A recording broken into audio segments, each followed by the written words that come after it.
Out on the football field, there's no pressure. The only thing I can really compare it to is going skydiving. And when you're falling, like, you don't feel fear. You just feel a sense of freedom. Freedom is that raw energy and just emotion that you just feel and you can't really put into words. I mean, every time you get a sack or every time you're in the chase, it reminds you like why you play. How about a sack, fumble, score? Winovich with the play.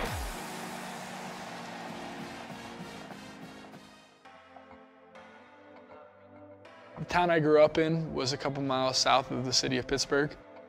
We shouldn't have named him Chase, we should have named him Walk, because we've always been chasing him since as soon as he could learn to walk. Ever since I was, just a young pup, I was always just running around trying to be kind of a wild child, rambunctious, little youngin'. He started football when he was 8 years old. He was very successful at it at such an early age. He was as fast as lightning, and he did things that none of the other kids could do. I had a guidance counselor in 8th grade and a buddy of mine. We had raised our hands because she was asking everybody, like, what do we want to be when we grow up? And we said we wanted to be, like, big-time football players.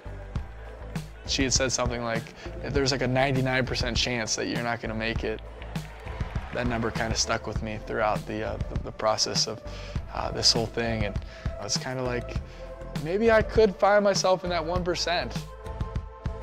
My brother is 10 years older than me. He was a great football player at our high school, one of my biggest heroes. And I just felt like I had to work extra hard to prove myself and that I wasn't just living in his shadow, but I'm Chase Winovich. I actually grew up rooting for Ohio State, and I think the first connection, besides for my brother, that I made that I could really make it big as a football player was Terrell Pryor out of Jeanette, which is a Pittsburgh town. And seeing him do great things at Ohio State and just being on this national stage set the wheels in motion that, a Western PA kid could really make it big on the biggest stage. I was resigned to the fact he was going to Ohio State, which I was sure that's where he was going. Michigan was actually the first thing outside of my family that I truly loved. And it's not something you could fake, it's just something you feel. It's like that freedom. And I knew I just wanted to come here and try to make Michigan great.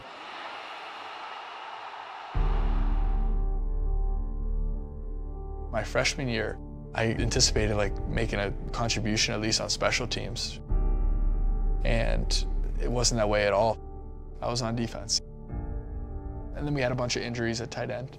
Coach Harbaugh calls me into his office. We'd like to switch you to tight end. I really had known nothing about tight end since I was in 8th grade, but I knew that if Coach Harbaugh saw that in me and there was an opportunity to play, I was going to take any advantage I could. And I go into camp, and 1 week into camp, I actually pull my hamstring. And so I missed camp and never really got a chance to contribute. They listed me as the backup tight end for the scout team. That's what really irked me. I knew my chances of playing tight end were pretty slim, but I figured I could at least contribute on special teams. I had drafted up basically a letter, just begging for a spot on special teams. I would just scout every game tape that these kick returners ever had, the guys that were going to be blocking me, and I would know their names and their backgrounds. I was obsessed with it. It definitely helped me get noticed as somebody that could contribute to this team. And bringing me back to defensive end was bringing things back around to full circle. It was just that opportunity to chase again. Michigan had this one snuffed out with Chase Winovich finishing him off. Winovich right there. Chase Winovich all over that one. This journey that we're on and this road of life, I'm not trying to get philosophical, but you've got one shot at it and it goes by so fast. My opportunity is here and I got nothing to lose.